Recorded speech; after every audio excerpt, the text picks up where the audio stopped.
Mathieu Lartaud qui est très joueur, il tient beaucoup, il faut rétablir les pronostics Mathieu. Ben oui, je trouve que ça se perd, on le faisait il y a 2 ans. Moi, ça m'allait bien de ne plus faire. Oui, mais justement, Raphaël, il faut se mouiller. Ouais, Alors, votre pronostic sur ce match, vous avez commencé. Qui va marquer le premier essai? Non, mais un score, un écart. Oui, un écart. Je vais dire, je suis obligé, je peux pas me démentir en fait ce que je viens de dire au sujet de Jacques Brunel de l'Italie. Alors, je vais miser Donc, très gros. À la grosse cote. Ouais, à la grosse cote, une victoire italienne, 19-17. D'accord.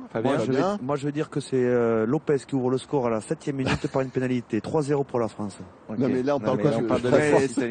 Tu peux pronostiquer n'importe quoi. Qui va marquer le premier point, le premier essai? Fabien. Non, mais il se mouille jamais. Allez, je me jette à l'eau.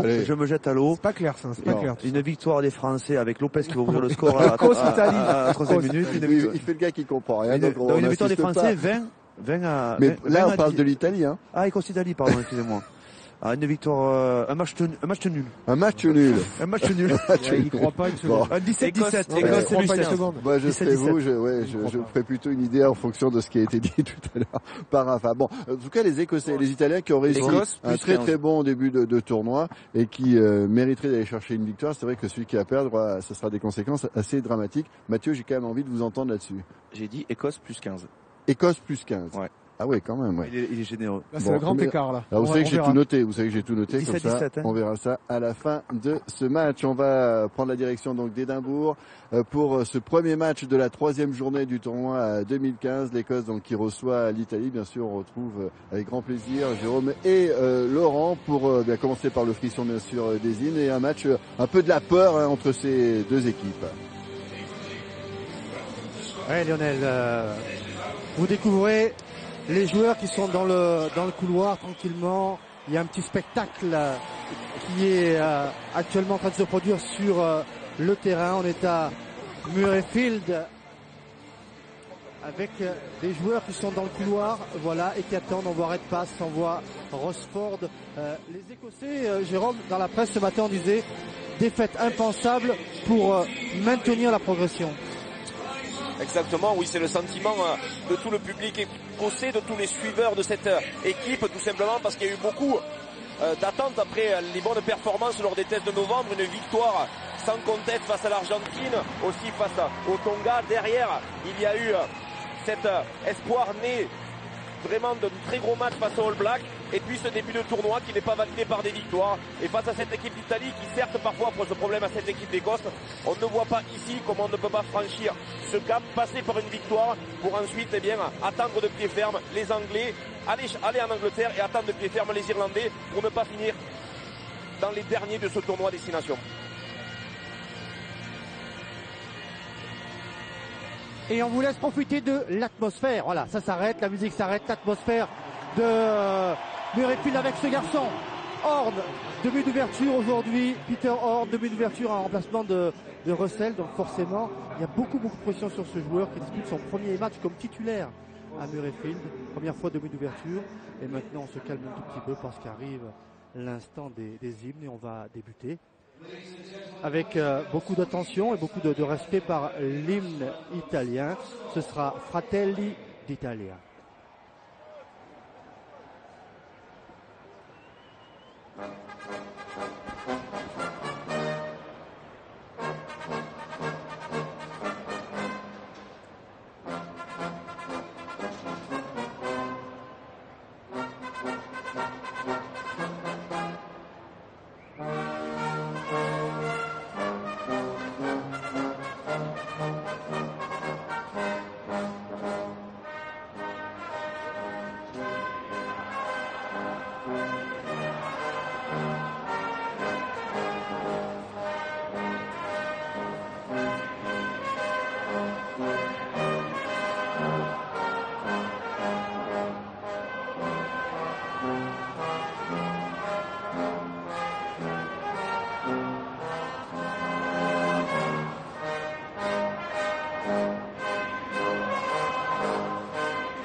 Sergio Parisse, tous les Italiens dans un Murrayfield comble, plus de 60 000 personnes.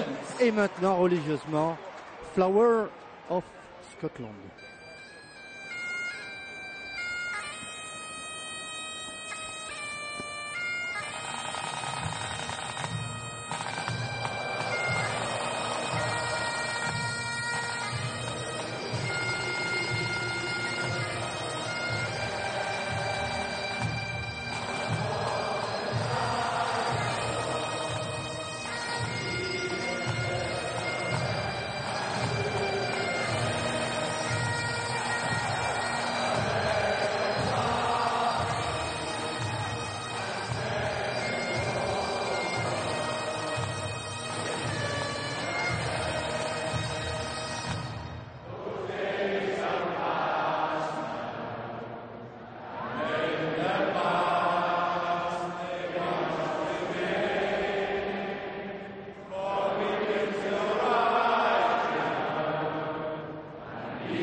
La musique s'arrête, mais restent les chœurs.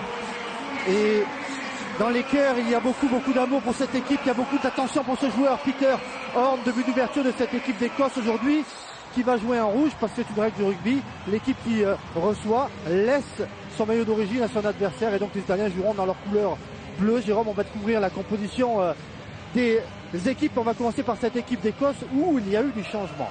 Oui, équipe d'Écosse avec le retour de Ian Murray à la place de Cross et puis surtout dans le pack, l'arrivée de Swinson à la place de Richie Gray qui avait été blessé contre les Gallois. Derrière, vous l'avez dit, la titularisation de Peter Horne qui normalement est un 3/4 centre. Première titularisation au poste de demi d'ouverture suite à la suspension de Finn Russell et l'arrivée aussi de Seymour qui remplace Visser.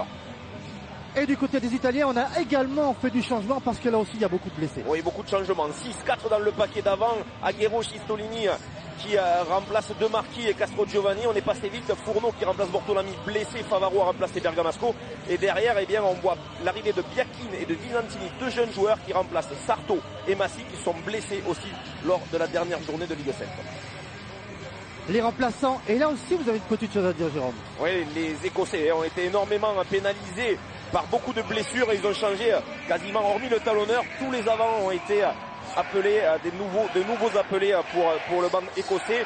L'arbitre c'est George Clancy, il sera assisté de Romain Poit et de Leighton Hodges, le gallois, et à la vidéo c'est l'arbitre anglais Graham Hughes. L'avantage du vent pour les Italiens en première mi-temps, même si le vent n'est pas extrêmement fort. Biaggi dans les airs.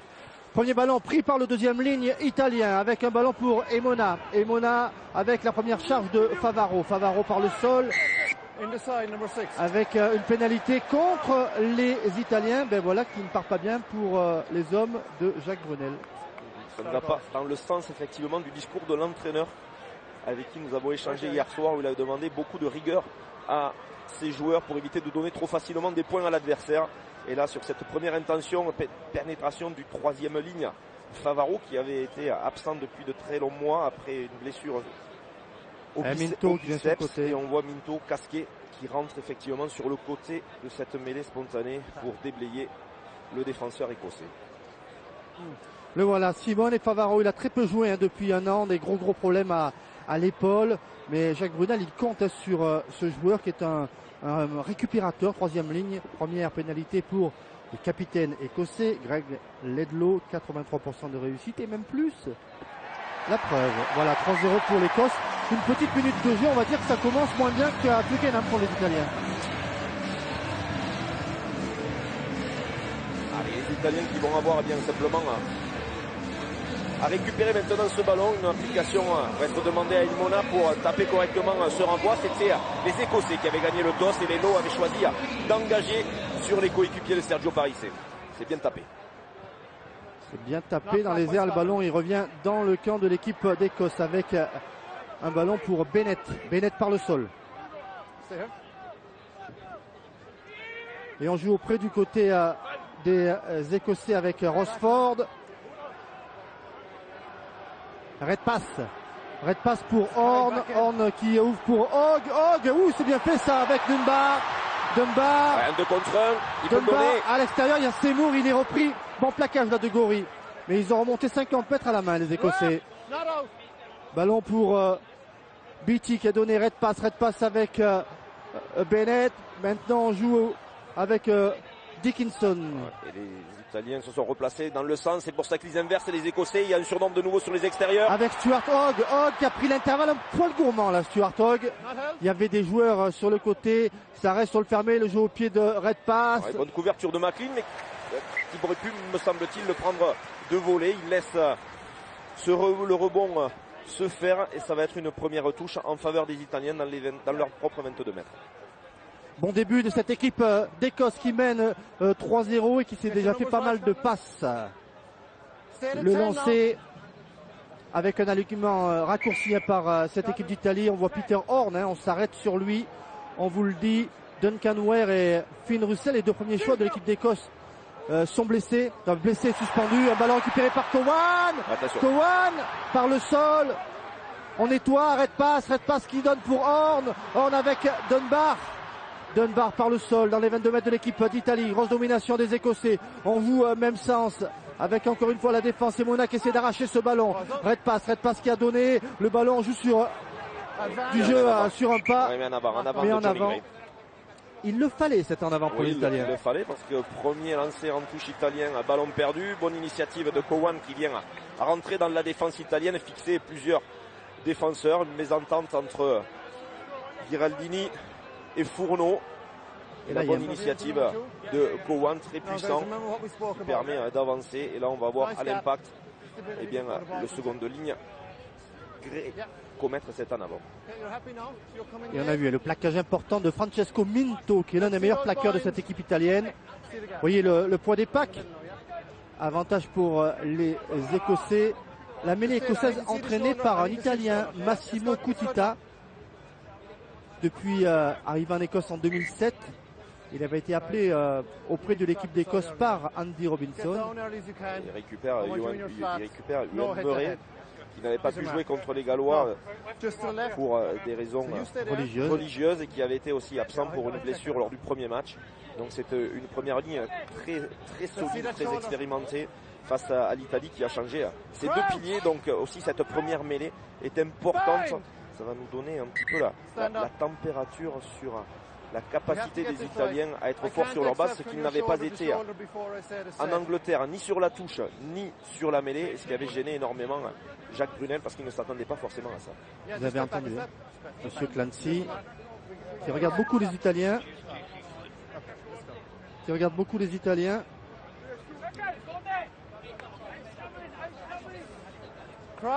Allez, cette fois, on va essayer de faire cette mêlée. Avec l'introduction pour Eduardo Gorry et coup franc pour les Italiens. On joue trop rapidement pour Monsieur Clancy. On s'était lié trop tôt du côté du pilier gauche écossais. On n'avait pas respecté. Vern Cotter un petit peu pensif aussi parce qu'il y avait une bonne mêlée sur lesquelles les Italiens auraient pu être testés. Ça n'a pas été le cas. Et même si c'est un bras cassé, on va taper en touche du côté de McLean. La touche dans ce cas-là sera rendue à l'équipe d'Écosse si elle est trouvée, mais ça n'est pas le cas. Allez, un ballon pour Hogg avec une très longue passe milieu de terrain pour Cowan qui s'engage, qui va amener au sol là par Favaro. Ballon pour le petit côté avec Johnny Gray qui avance à l'impact. Red pass pour Horn, milieu de terrain. Dickinson plaqué sévèrement par Biaggi. Bonne pression des Italiens, attention, il faut vite se reconstruire, on reste dans le sens avec le jeu au pied de Horn pour les bras de McLean.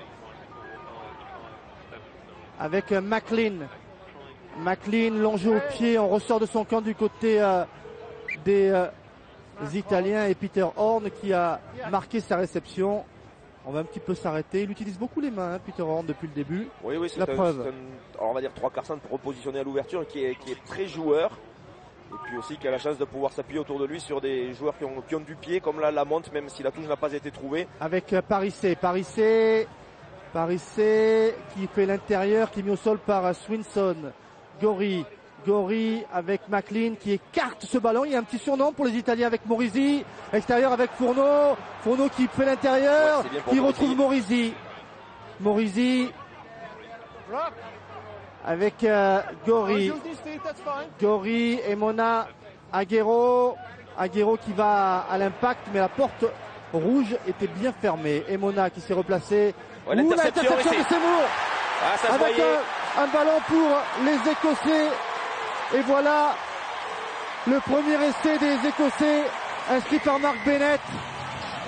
Ouais, des libérations les Italiens qui se sont fait croquer. Ouais, des libérations beaucoup trop lentes de la part des Italiens. Aussi des courses où on va régulièrement, on s'écarte du passeur. Et là, une nouvelle fois, eh bien, on le voit. À la place de jouer simple sur le premier soutien offensif, on veut essayer de solliciter Parissé qui s'écarte au moment de la passe d'Eimona, qui ouvre une porte énorme à Bennett qui avait déjà les yeux rivés sur les mains et sur le ballon tenu par le demi d'ouverture italien. Ça ne peut plus mal commencer pour cette équipe d'Italie qui, sur sa première possession longue, se fait contrer et se retrouve sous ses poteaux pour un 10-0. Allez, on a des petits soucis de connexion dans nos oreilles. Et les Italiens ont des soucis plus graves puisqu'ils encaissent un 10e point. Essai transformé par Red Pass. Mark Bennett, auteur de l'essai qu'on va revoir avec effectivement une passe très longue. Ouais, c'est surtout la course, hein. Sergio Parissé qui était au contraire, il était dans le bon intervalle, mais malheureusement je pense que son regard ne s'est porté que sur son passeur, et à la place de rester dans l'intervalle qui était créé sur lequel il aurait pu passer, et bien au contraire il vient mettre en difficulté son demi d'ouverture passeur en allant à l'inverse sur l'épaule extérieure du 3/4 centre qui n'attendait que ça pour intercepter. Avec Sean Lamond que l'on voit, 92e sélection pour lui aujourd'hui, 93e sélection. Une nouvelle touche pour les Italiens sur laquelle il va falloir enfin s'appliquer pour espérer avoir une possession intéressante dans les 22 mètres des Écossais. Corriger un petit peu ce qui avait gêné tout à l'heure à Giraldini pour son lancer à Fourneau. La prise de balle de Biaggi sur le premier bloc de saut. Vous voyez la possession à l'avantage des Écossais, les Italiens qui essaient de s'organiser sur un ballon porté. On a bien progressé, on a évité la défense écossaise, on est efficace sur ce ballon porté du côté des Italiens. Attention de ne pas se mettre en touche, mais là pour l'instant la dynamique est vraiment italienne. On rentre un petit peu, on est en travers, il faut se replacer du côté des Écossais. Monsieur Clancy ne communique pas et on va laisser essai italien sur un ballon porté qui a fait une vingtaine de mètres. Et bien voilà la réaction des Italiens qui arrivent avec cet essai collectif. L'Italie qui revient au score et qui inscrit une nouvelle fois un essai sur terrain adverse. Ouais, c'est Fourneau, c'est Fourneau, oui, qui a marqué l'essai avec. On a corrigé justement sur cette touche, on a essayé de ne pas prendre de risque, donc on a sollicité le premier sauteur avec Biaggi. Ensuite, malgré la poussée intéressante des Écossais qui essayaient d'amener le paquet d'avant italien vers la touche, on a réussi à se sortir de la pression écossaise pour bien conduire cette mêlée spontanée tout au long de la ligne de touche. Et on va encore insister, profiter une nouvelle fois que les Écossais essayent de tourner cette mêlée spontanée vers la touche, pour s'en extraire avec Fourneau et avec le soutien de ses compagnons du 8 de devant, aplati pour ce premier essai italien qui remet de suite l'Italie dans le match. Voilà, et quelques petits recadrages de notre ami réalisateur sur cet essai. Mais deuxième essai de la partie et il le fallait pour les Italiens qui avaient pris un très très mauvais départ. Attention à cette transformation, important, on a laissé des points au pied du côté italien. Et Mona, elle est difficile cette transformation. Et Mona qui ne passe pas ce coup de pied, même si la tentative était très proche des poteaux. Ça ne s'inscrit pas au tableau d'affichage, 10-5. Voilà qui est mieux pour les Italiens. L'auteur de l'essai, c'est lui, Josh Fourneau. On va revoir ça sur le côté. Voilà, Parissé qui a donné le ballon et derrière Fourneau qui allonge son double mètre. Allez, le renvoi de Stuart Hogg. C'est long, un ballon qui a été récupéré par Venditti. Venditti, joueur assez puissant. Gori auprès pour... ouais, c'est bien fait ça de la part de Parissé. Fourneau. Attention, les soutiens se sont éloignés de lui. Et le ballon est récupéré arraché par les Écossais. Ballon arraché par les Écossais, bien fait, avec notamment Cowan qui était dans cette histoire. Red pass avec la passe au pied de Dunbar dans un coin de défense. Ballon délicat là pour Vicentine. Et Vicentine, il s'en sort bien, même s'il a lâché le ballon. Parissé qui le garde. On a tremblé du côté italien. Mais finalement, plus de peur que de mal. Et on rejoue auprès. Peut-être 2 temps de jeu avant de prendre le jeu au pied. Peut-être le pied directement de McLean. McLean, le gaucher, pour une touche tout près de la ligne des 22 mètres. Dans les 22 mètres. On va rester dans les 22 mètres. Il va falloir être plus vigilant du côté des Italiens sur les soutiens offensifs et vraiment adhérer à la prise d'initiative du porteur de balle. Ils se sont mis en danger tout à l'heure sur cette récupération de balle alors que le coup était parfaitement joué. Il y avait vraiment la possibilité de faire une passe supplémentaire. Fourneau avait décidé de rentrer. Le soutien aurait dû adhérer et venir de suite apporter dans l'axe une solution alors qu'on s'en est éloigné, ce qui a permis à l'Écossais de récupérer le ballon. Heureusement derrière, on s'est débarrassé rapidement du ballon par Horn. Sans dommage pour l'équipe d'Italie. On repartira sur cette touche avec le lancer de Rosford. C'est Swinson qui avait récupéré ce ballon au sol. Deuxième ligne qui remplace aujourd'hui Johnny Gray. Fond de touche, Harley dominé par Parissé. Et un ballon gagné par les Italiens. C'est fait, Biaggi. Ça fait du bien à l'équipe d'Italie avec Gori. Gori pour Emona. Et Emona qui sort de son camp. Dans les bras de Stuart Hogg. Hogg qui remonte ce ballon avec une chandelle. Un poil long, trop long, sans souci. Il faut pas juste se parler, bien assurer la réception, c'est fait. Et arrêt de voler de l'arbitre d'Aimona. On voit Stuart Hogg, auteur de 2 essais lors des 2 premières journées du tournoi.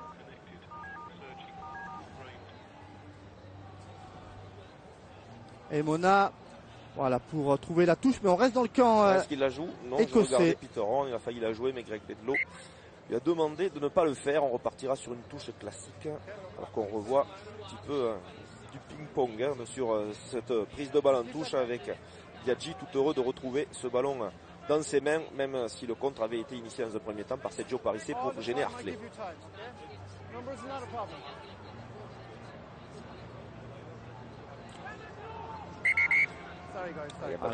Il n'y a pas de couloir, donc coup de sifflet de monsieur Clancy que l'on voit. Parissé, l'expérience. 111e sélection pour Sergio Parissé. Il n'y a pas de couloir non plus. En fond de touche. Et un ballon qui est récupéré par Gray. On attaque la ligne avec... Oh non, ce qui a donné, c'est bien fait. Avec Dunbar. C'était venu très proche de son ouvreur avec au sol. Pénalité, oui. Minto pénalisé. C'était très bien fait. Le Seymour qui est venu prendre ce ballon juste à l'extérieur de son demi d'ouverture, caché qu'il était de son aile. Et puis derrière, il y a eu effectivement Dunbar qui a jailli, mais Seymour qui n'a pas pu lui donner le ballon. Alors que vraiment il y avait une nouvelle situation d'essai. On voit Seymour qui pourtant vient se présenter très tôt, mais là il y a une très bonne attaque de Horn qui fixe Emona. On s'écarte un petit peu du côté du jeune joueur qui est back-in. Et là on voit la faute une nouvelle fois de Minto qui vient se coucher sur ce ballon mis à disposition par le 3-Carrel écossais. Red passe face au poteau, 13 à 5. Un petit quart d'heure de jeu et les Écossais ne font pas les voyages à vide. Quand ils viennent, eh bien ils marquent quelques points. Oui monsieur, c'est joli ça pour venir au match. Avec Greg Ledlow très sûr dans son jeu au pied qui permet de nouveau de prendre un écart confortable pour cette équipe d'Écosse qui est très efficace chaque fois qu'elle vient dans le camp des Italiens. Elle score, elle fait subir cette équipe italienne très souvent essentiellement par rapport à des fautes. Alors fautes qui pour moi sont mis un petit peu sous le compte de la jeunesse et de cette équipe italienne, surtout de sa ligne 3/4. Oui, pénalité. Oui, il était devant, oui. On parlait de fautes stupides ou on parlait d'erreurs de jeunesse. Et c'est le cas là aussi avec Owen qui se retrouve en position de hors-jeu et qui reprend cette en avant de son coéquipier alors qu'un Italien est en capacité de récupérer le ballon pour le jouer. Ce qui va donner une opportunité de reprendre 3 points pour l'équipe d'Italie. Face au poteau, mais peut-être que Emona n'a pas la précision, l'expérience de Greg Ledlow. C'est bien Ledlow qui joue 9 aujourd'hui pour l'équipe d'Écosse. Vous le voyez sous l'œil de Jacques Brunel. Forcément, Monsieur Jacques, il n'a pas dû apprécier les points donnés aux Écossais avec des fautes face au poteau. Kelly Emona, 6e sélection, hein, il est passé par la 2e division italienne. Une ascension rapide pour arriver au niveau international avec le rôle de buteur. Et ça passe, et bien voilà, 13-8 pour des Italiens qui évitent de se faire distancer. Tant mieux pour le spectacle. Le côté positif, effectivement, c'est que chaque fois que l'Italie prend un essai ou une pénalité, il rescore de suite. Le mieux pour l'équipe italienne serait de ne pas déjà prendre de points et d'être beaucoup plus confiante dans tout ce qu'elle entreprend. C'est tout le mal qu'on peut leur souhaiter sur les 60 minutes qui restent. C'est long et Biaggi qui laisse échapper ce ballon récupéré dans un deuxième temps. Pas évident, c'est Morisi qui s'est couché sur ce ballon. Parissé qui vient pour sortir le ballon. On joue avec Chistolini. Ballon lent pour les Italiens. On va utiliser le pied de Gori. Et non, Gori qui a fait la fin de l'œil. Par Ledlow. Et qui va dans la tenaille de Dickinson. On a avancé du côté italien, on est sorti des 22. Ouais, ce qui va obliger soit un jeu au pied haut de pression, sinon de reconstruire une phase de jeu avec les avants. Et avec Biaggi très très actif depuis le début du match. Il a certainement des raisons, match particulier pour lui qui a grandi à Édimbourg.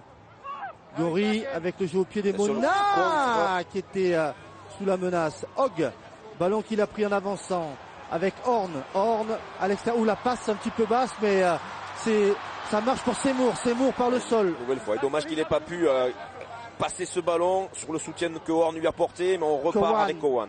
Ballon pour Ledlow qui a donné avec Johnny Gray par le sol. Ledlow à nouveau pour Stuart Hogg face à la défense. Ballon lent, Ledlow qui a donné sur le côté avec la pénétration de Beattie. Ledlow même sens, oui monsieur. Et on insiste avec Rosford, le talonneur puissant. Ledlow pour Swinson bloqué. Ouais, un petit peu gêné, est-ce qu'on va rester sur une pénalité? Non, on laisse le jeu, le ballon est à disposition. Avec Peter Horn derrière. Et un ballon pour Bennett par le sol, on essaie d'arracher. Pénalité pour les Italiens. Travail de Parissé qui est récompensé. Oui, de Biaggi aussi qui avait déséquilibré le 3/4 centre qui a mené au sol. S'est retrouvé en difficulté pour mettre rapidement son ballon à disposition. Et Sergio Parissé était intervenu sur ses appuis pour récupérer ce ballon. Il en est récompensé. Ce qui va permettre à l'équipe d'Italie de se dégager. Alors qu'on revoit, il y avait encore un petit peu de... Sur cette action, on va voir rapidement, vous allez voir. Il prend à l'intérieur et là vous voyez Horn qui de suite porte son soutien à l'intérieur de son 3/4. Elle, malheureusement, Seymour n'arrive pas à lire correctement ces situations qui pourtant sont des situations de marque. Et Horn pour l'instant fait un très bon début de match. De demi d'ouverture.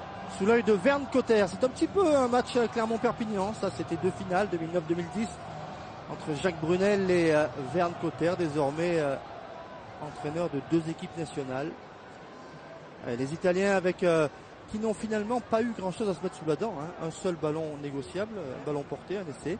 Oui, dans les 22 mètres effectivement écossais, mais qui ont été très efficaces sur cette seule opportunité. Et qui aujourd'hui, pour le moment, sont effectivement un petit peu en difficulté sur la possession de balles comme il avait été face aux Irlandais. Il faut espérer que sur cette touche, ils arriveront à capter correctement le ballon pour lancer une nouvelle initiative.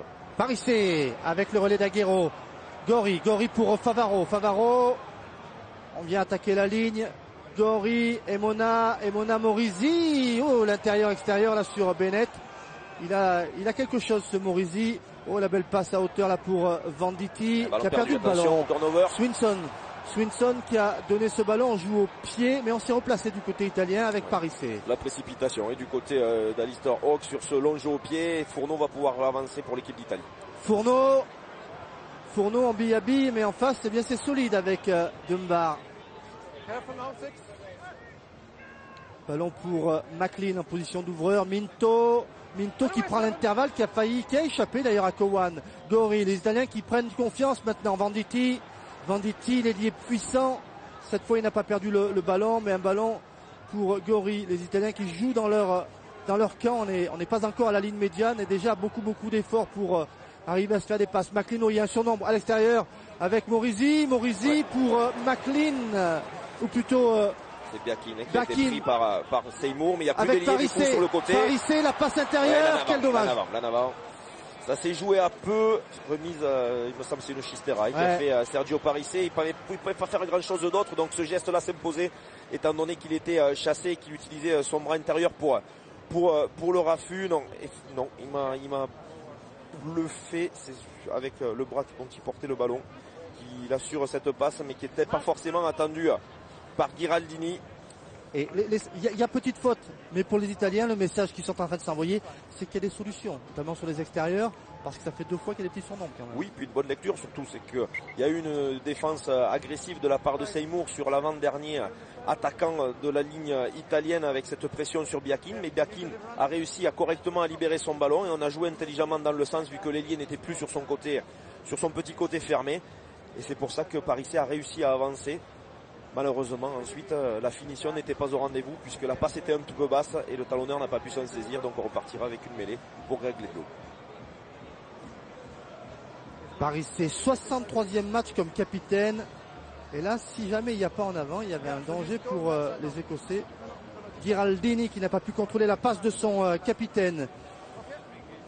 Nouvelle mêlée. Et oui, mesdemoiselles, supporters italiennes. Et l'introduction pour Greg Ledlow.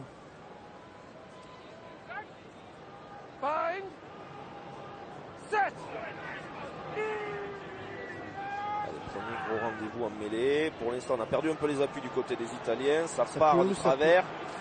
Monsieur Clancy ne dit rien. Et le ballon qui est sorti avec Ledlow. Ledlow pour Seymour. Seymour qui est venu de son aile pour Horn. Horn qui a été mis au sol et Mona s'est blessé sur cette action. Horn, le voilà qui croise avec Stuart Hogg. Ballon libéré. Il y a une volonté de se faire des passes du côté des Écossais avec Swinson. Ouh, le tampon là de Parissé et de Morisi. Ledlow sur le petit côté, sur le fermé avec Lamont, mais la défense italienne est présente. Oui, on n'arrive pas à trouver de l'avancée, pas de vitesse, même si là Ledlow arrive à faire quelque chose en avant volontaire ou pénalité ou involontaire. C'est jugé involontaire ce geste défensif italien. Ce sera donc une simple mêlée en faveur de Ledlow. Les Italiens qui avaient bien lu toutes les initiatives. Encore, on va revoir le geste de Gori. Les Italiens qui avaient bien lu tous les mouvements offensifs des Écossais et qui ne s'étaient pas laissés fixer par les différents retours aux courses intérieures des soutiens offensifs écossais. On repartira sur cette mêlée. C'est le 22e match, le 23e match de l'histoire entre l'Écosse et l'Italie. 15 victoires écossaises, 7 victoires italiennes. Et dans le tournoi, eh bien, c'est 8 victoires pour l'Écosse et 6 pour l'Italie depuis l'an 2000. Deux équipes qui sont assez proches l'une de l'autre, même si on vous le disait en entrée avec Jacques Brunel, les Italiens restent sur 3 défaites face aux Écossais. Voilà la discussion entre George Clancy que l'on voit et les 2 premières lignes. Crouch. Crouch. Bring it forward. Stand up, guys. This is, yeah, I know that. Guys, the attitude is really terrible here now. Okay, it's really poor. We need a decent gap. You know my instructions. Let's get on with it now. Voilà. Here's your man. Il faut laisser un espace décent. C'est pas acceptable pour l'instant, selon Monsieur Clancy. La position de 2 premières lignes. On voit au fond Romain Poit, l'arbitre français, qui surveille le petit côté. Bind. Set. Cette fois, on est rentré avec la poussée des Italiens. Pénalité contre les Italiens. Un problème de liaison du droitier italien Dario Chistolini. Chistolini qui est né en Afrique du Sud, qui a grandi en Afrique du Sud et qui avait été plutôt intéressant chaque fois qu'il était entré en jeu depuis le début du tournoi, que ce soit contre l'Irlande ou contre l'Angleterre. Et la blessure de Castro Giovanni, mordu par un chien, permet à Chistolini d'être titularisé aujourd'hui à Murrayfield avec un match toujours indécis. On va revoir cette mêlée, Jérôme. Oui, mais c'est pas le bon angle au niveau caméra, donc ce sera difficile de commenter la faute.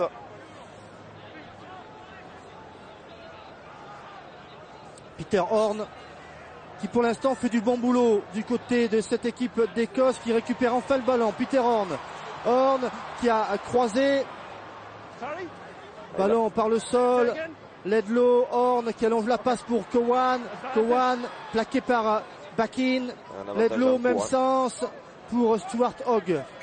Avantage en cours, position de hors-jeu suite au point de fixation. Alors Jérôme, vous savez que pendant ce tournoi on peut jouer, c'est le moment. Allez, 2 chèques de 10 000 € sont à gagner pendant ce tournoi. Pour cela, répondez à cette question. Quel est l'emblème de l'équipe d'Écosse? Je répète, quel est l'emblème de l'équipe d'Écosse? Envoyez vos réponses par SMS au 7 21 21, par téléphone au 36 32. Le tirage au sort des 2 gagnants sera effectué à l'issue du dernier match du tournoi des 6 nations. Pendant ce temps-là, Greg Ledlow, s'est positionné 22 mètres face au poteau. Voilà encore un petit cadeau made in Italy. Vraiment petit cadeau, parce que la faute finalement, c'est que la défense italienne sur la touche n'était pas à 10 mètres. Ce n'est pas finalement dans le jeu courant que cette pénalité a été accordée, mais tout simplement par rapport à ce positionnement avant que le ballon ne soit lancé sur la touche. Donc c'est vraiment effectivement 3 points cadeau une nouvelle fois donné à l'adversaire. Cette indiscipline franchement doit être extrêmement énervante pour le staff italien. Le staff italien, Jacques Brunel, mais également Giampiero De Carli et Philippe Béraud, l'ancien avenir pour les 3/4. Cowan a récupéré ce ballon. Ledlow pour le jeu au pied de Stuart Hogg. Garde le ballon dans le terrain, et bien donné. Dessous il y a McLean impeccable sous les ballons hauts. Il est assez sûr quand même, il manque un peu de vitesse là, selon vous Jérôme, mais il est quand même assez sûr sur les ballons hauts. McLean qui a redonné le ballon à son équipe. Gori pour Giraldini qui a libéré Gori avec Emona, le petit jeu par-dessus. Oui, mais c'est pourquoi lu, pas. Lu par les Écossais. Et attention au ballon de la contre-attaque. Avec un ballon pour Lamont extérieur avec Bennett, et on s'est repositionné avec Emona, longue passe pour McLean, là, il revient dans le dur, il s'isole complètement, il va être et ça va être conservé avec difficulté, mais conservé, il faut quand même reconstruire du côté italien la pénétration de Giraldini qui fait l'extérieur de Cowan, ballon qui est libéré, Swinson qui est au milieu là du regroupement. Aguero avec McLean. Là on est à 3 contre 5, il faut reprendre l'intérieur, c'est fait. Bakin. Retrouver vite du soutien, mais on a bien bloqué en haut. On n'a pas annoncé une phase de molle du côté de monsieur Clancy, donc on peut jouer du côté des Italiens. Et sur le petit côté, il y a une solution avec Morisi. Là aussi, bizarre la attention, passe. Bizarre, Biaggi amené au sol. Il y avait une solution prise par Dickinson. Gori pour Minto. Bien plaqué par Johnny Gray. L'un des gros plaqueurs de ce tournoi, Johnny Gray. Gori qui utilise le pied pour mettre de la pression sous Johnny Beattie. On a laissé le rebond. C'est pas une bonne idée ça. Non. C'est pas une bonne idée. Ledlow qui récupère. Ils s'en sortent bien parce qu'il y a une bonne situation ensuite là-bas. Et on a croisé avec Horn qui rafute. Il y a beaucoup d'Italiens et il y a un ballon qui est remonté par Lamont avec Swinson pour Ledlow main pour Peter Horn. C'est pas forcément le bon côté. Heureusement pour les Italiens. Rosford. Temps de jeu assez long, on a des Écossais avec Ledlow qui ouvre pour Swinson. Là il y a du surnombre par contre sur l'extérieur. Hogg qui revient à l'intérieur. Il y avait des copains qui étaient à l'extérieur. Ledlow les a vus avec Cowan pour Dickinson amené au sol par Gori. On veut arracher ce ballon, on n'y arrive pas du côté italien. Ledlow pour Ford, Ledlow à nouveau, c'est fermé. On revient sur le grand côté avec Horn pour Beattie. On vient de trouver les soutiens, on va reconstruire quelque chose, mais il va falloir revenir a rapidement remporté le soutien. C'est fait pour que le ballon soit propre en libération. Il y a des positions de hors-jeu là-bas du côté italien. C'est pas sifflé. Allez, un ballon pour Ledlow, pour Horn. Horn qui a gardé ce ballon pour Stuart Hogg. Bloqué par Parissé. Ledlow sur le fermé avec Cowan. Cowan à l'extérieur. On était à deux doigts. Oui, à deux doigts les Écossais de franchir, à deux doigts les Italiens d'intercepter. Tout cela se finit en touche. Et même, il y a eu un en avant écossais auparavant. Donc ce sera mêlé en faveur de Gorry. Alors qu'on va revoir la lutte en l'air avec McLean qui arrive à récupérer ce ballon en deux temps. Et voilà, dans les années 70, ça n'aurait pas été possible en avant dans les mains, mais ça n'existe plus. Non. Et là, on voit par contre la belle technique aussi de Horn qui arrive après pénétration à donner ce ballon, à de suite se relever pour revenir porter son soutien à Ledlow. Beaucoup d'activité de la part du demi d'ouverture qui un jour peut-être évoluera avec son jeune frère qui évolue avec l'équipe des moins de 20 ans et qui hier a eu aussi un petit peu un rôle prépondérant dans la victoire 45-0 des jeunes Écossais face aux Italiens puisqu'il a marqué un essai et a réussi 3 transformations. Allez, on s'arrête un tout petit peu. Vous voyez les plaquages, c'est assez équilibré, mais grosse efficacité de plaquage du côté des Écossais avec 2 plaquages manqués seulement sur 39 du côté italien. C'est un petit peu plus perméable. Oui, quelques difficultés sur les actions écossaises qui arrivent avec beaucoup plus de vitesse, meilleur timing dans les passes et dans les courses. Allez, on a fini de soigner, on revoit l'essai de Bennett. On a fini de soigner Byzantine, donc le jeu va pouvoir reprendre sur cette mêlée italienne. Et la réponse des Italiens aux Écossais avec cet essai sur ce ballon porté gagnant, ballon porté d'une vingtaine de mètres, et à l'arrivée c'est Fourneau qui va derrière la ligne. Ça nous donne un match pour l'instant équilibré. Mark Bennett et les Écossais qui sont devant, notamment grâce à la précision de Brian Redpath, auteur de 11 points. Greg Ledlow, Laurent. Greg Ledlow. Il vous a marqué Brian Redpath à son époque écossaise. Mais je l'ai vu avant surtout. Greg Ledlow. Et coup franc pour les Italiens. Non, pénalité. Oui, pénalité parce que c'est la deuxième fois que cette faute se produit. On a anticipé le commandement de monsieur Clancy. Donc la première fois, c'est un bras cassé. La deuxième fois, c'est une pénalité. Et donc ça va permettre à McLean de dégager son camp. J'aperçois Joël Jude, qui est le patron des arbitres, qui est juste devant nous, qui est en train de prendre des notes, puisque les arbitres sont évalués. On a la perspective notamment de la prochaine Coupe du Monde. McLean pour sortir de la pression des Écossais. On approche de la fin de la première mi-temps. Il a trouvé la touche dans le camp écossais. Luke McLean, ancien international des moins de 20 australiens. Sa grand-mère était italienne. Il est venu au pays de ses ancêtres. Jacques Brunel lui rentrera en France logiquement la saison prochaine. Giraldini pour Biaggi. Biaggi avec un ballon porté, ça a marché tout à l'heure. On y retourne. C'était un peu plus près. On était dans les 22 mètres, là on est aux 40 mètres. Ça va, pour l'instant, ça prend une bonne direction avec Sergio Parissé à la commande, bien aidé aussi par Gorry. On repart sur la touche, attention, on est en train de se réorganiser aussi du côté des Écossais. Ballon libéré avec Gorry. Gorry qui ouvre. Et on percute par Giraldini. Et là on est retombé un peu sur le dur, il va falloir alerter Gorry, les trois quarts. et Mona qui attaque la ligne, c'est un joueur puissant, le néo-zélandais d'origine. Gorry avec Aguero. Aguero contré sèchement devant la ligne des 22 mètres de l'équipe d'Écosse. McLean qui a sollicité Parissé, qui a avancé à l'impact. Gorry qui garde le ballon parce que la défense était montée. On essaie de arracher le ballon par Cowan. Il va devoir le lâcher. Et voilà, le son d'arrachage de ballon récupéré par les Italiens. C'est pas possible parce qu'il y a eu monsieur Clancy surtout qui s'est retrouvé au cœur de l'action, qui a fait un petit roulé-boulé, et c'est monsieur Clancy qui a amené le ballon finalement, qui a gêné la prise de Ledlow et qui a permis à Biaggi de récupérer le ballon. On s'arrête sur Biaggi, on vous le disait, qui a grandi en Écosse, mais c'est un joueur intéressant, mobile, on l'a vu de près, c'est une pièce, et il est toujours il est intéressant dans ce tournoi. On revoit, on vient avec les pieds, on rentre un petit peu sur le côté, mais c'est surtout derrière, voilà, monsieur Clancy qui a gêné ensuite, alors qu'on voit la bonne intervention de Cowan qui avait gardé haut Gori qui va pas être mis en situation de facilité par Sergio Parisse qui y avait relevé le ballon alors que le demi-mêlée allait le chercher au sol. Et voilà Blair Cowan, né en Nouvelle-Zélande, est arrivé en 2009 en Angleterre, passé par les Cornish Pirates, par Worcester, actuellement chez les London Irish. Allez, la mêlée dans les 22 mètres de l'équipe écossaise. Introduction pour Gori. Oh, les Italiens. Et pénalité pour les Italiens, Jérôme.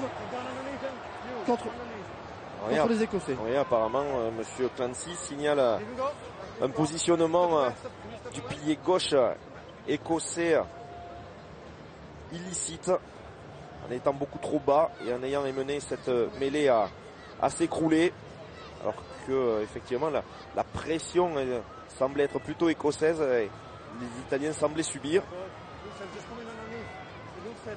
Allez, l'occasion pour les Italiens de revenir sur les talons écossais. On va pas forcément d'accord avec cette décision, parce que sur la deuxième poussée annoncée par l'équipe écossaise, lui non plus n'est pas d'accord. Il y a des chances.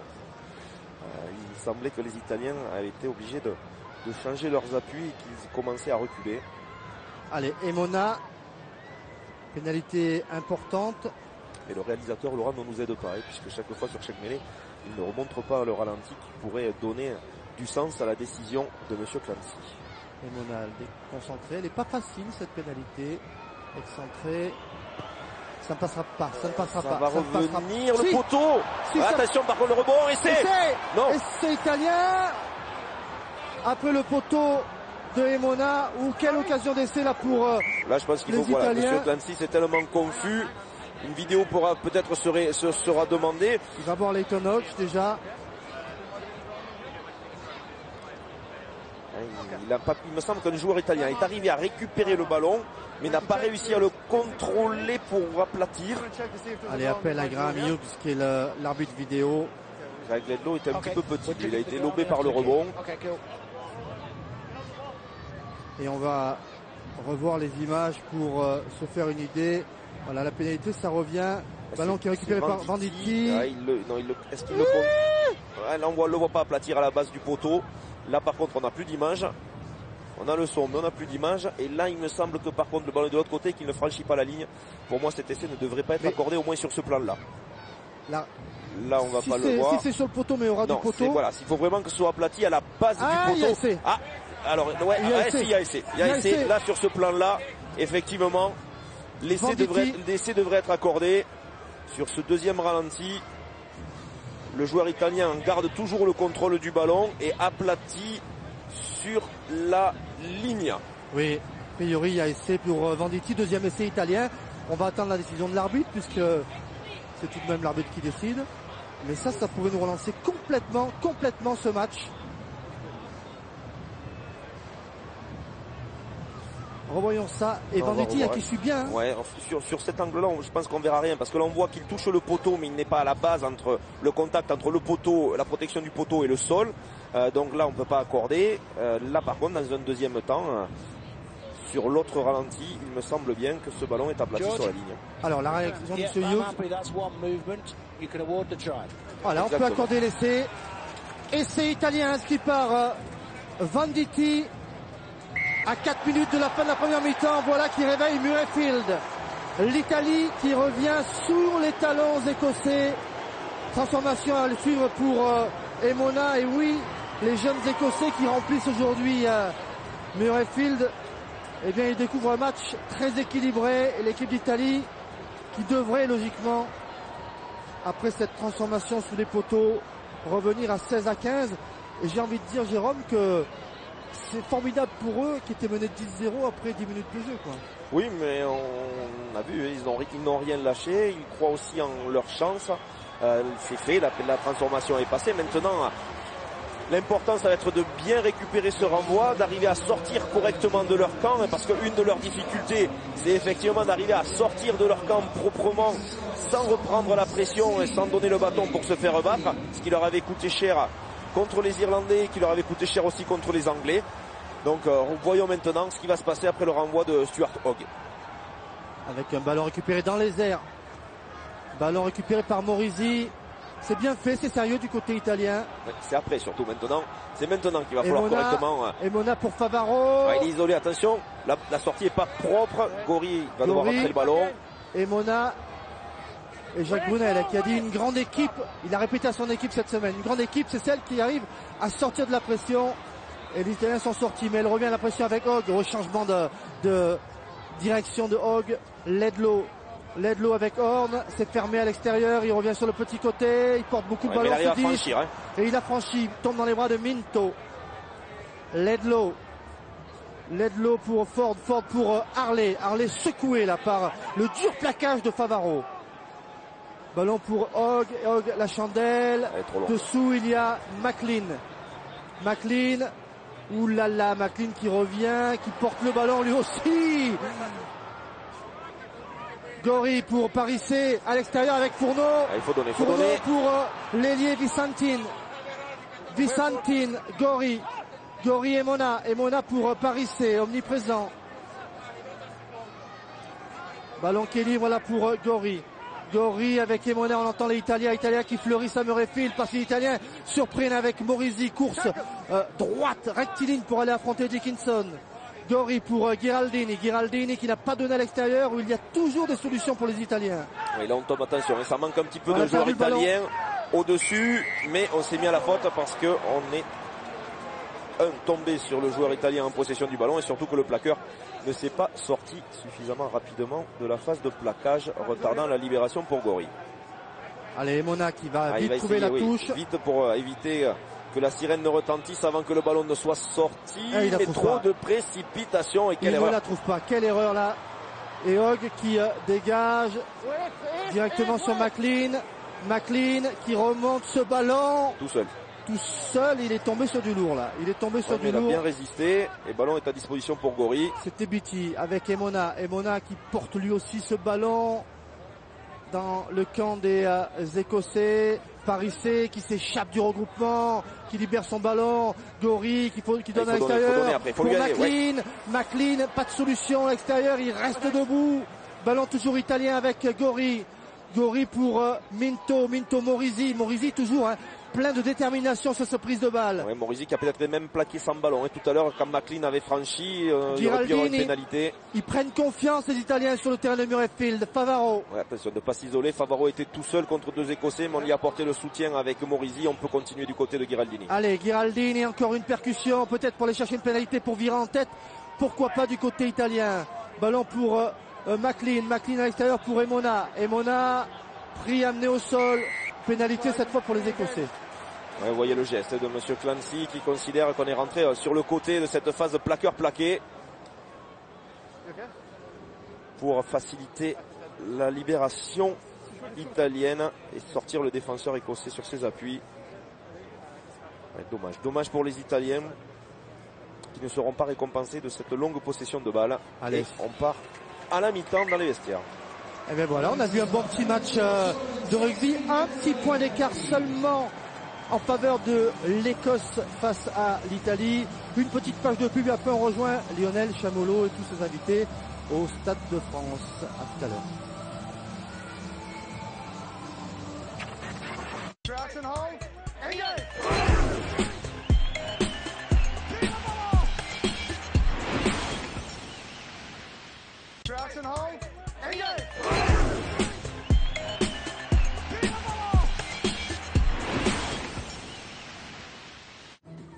Retour au Stade de France à la mi-temps de ce match en Écosse, entre l'Écosse et l'Italie. Pour l'instant, léger avantage à l'Écosse, un petit point d'avance, 16 à 15. Il s'est passé pas mal de choses dans cette première mi-temps. On va revenir avec vous, Raphaël, sur justement les moments forts et notamment les essais, avec tout d'abord les Écossais, cette interception.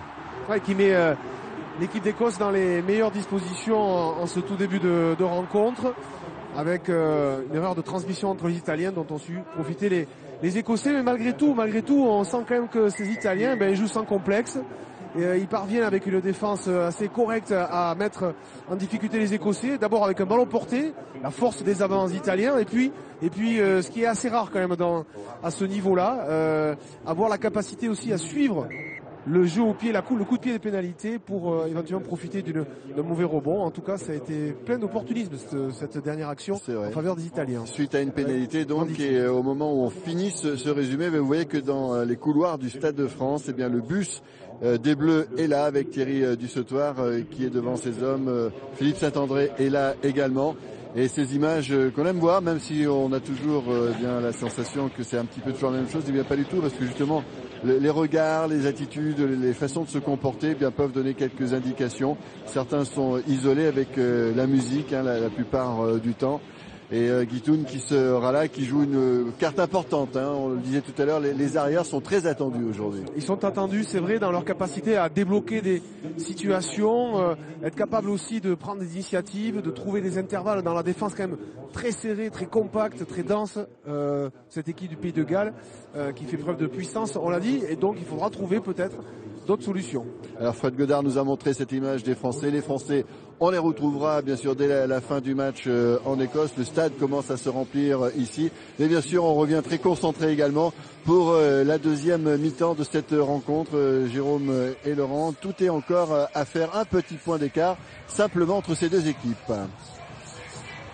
Et oui, Lionel, avec, vous voyez, cette foule qui est là pour profiter du rugby italien, écossais, mélangé dans un Murrayfield plein. George Clancy avec Emona pour le premier coup de pied de cette deuxième mi-temps. 16-15 en faveur de l'Écosse.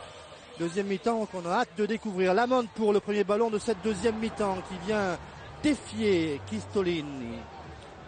Oui, jeu classique du côté des Écossais où on va alerter le demi-ouverture pour dégager très rapidement son camp. Le ballon ayant été rentré à 22 mètres, il ne pouvait pas taper en touche et il trouvera les bras de McLean qui transmet à Parissé. Parissé, qui est venu buter là sur Rosford. On passe par le sol. Il faut sortir le plaqueur. Emona, la feinte de croisée avec Fourneau. On joue avec Vicentine qui débute. Ce sont des joueurs qui n'ont joué que 3 mois, 4 mois en Ligue Celt et qui découvrent le niveau international. Ils s'en sortent bien. Biakin et Vicentine. Ballon pour Venditti, l'auteur de l'essai de l'espoir en fin de première mi-temps. Difficile de déplacer la défense écossaise du côté des Italiens. On va chercher les extérieurs. Morizzi qui attaque et pris haut là par Harley. Plaquage un petit peu haut, non sanctionné. Fourneau. Attention à ne pas s'isoler. Bon. Ouais, bonne défense de la part des Écossais. On est venu s'éloigner un petit peu de la zone des soutiens proches. Et derrière, eh bien, il me semble que c'est Bennett qui s'est très rapidement mis en action défensivement pour venir contrer cette possession italienne. Alors, de loin, ça peut être... Non, il va pas buter, Hogg, il va aller trouver la touche. On l'avait vu tout à l'heure, l'échauffement. Il est assez adroit, au tir au but, Hogg. Et de loin, il touche souvent la cible. Il assure sa touche, à la différence des Mona en fin de première mi-temps, qui avait à peu près dans la même situation cette solution. Et on voit de suite Bennett qui a mis au sol Fourneau et qui sur les appuis a été le premier à mettre les mains sur le ballon et à essayer de le récupérer. J'aurais bien aimé revoir quand même le plaquage de Harley qui me paraissait un petit peu haut sur Morizzi. Ford pour le lancer sur la ligne des 22 mètres de l'équipe d'Italie. Rosford pour solliciter Harley avec un ballon pour Horn. Horn qui attaque la ligne, il est gourmand, il a l'habitude de jouer premier centre. Horn. Ballon pour Swinson avec... on va renverser rapidement.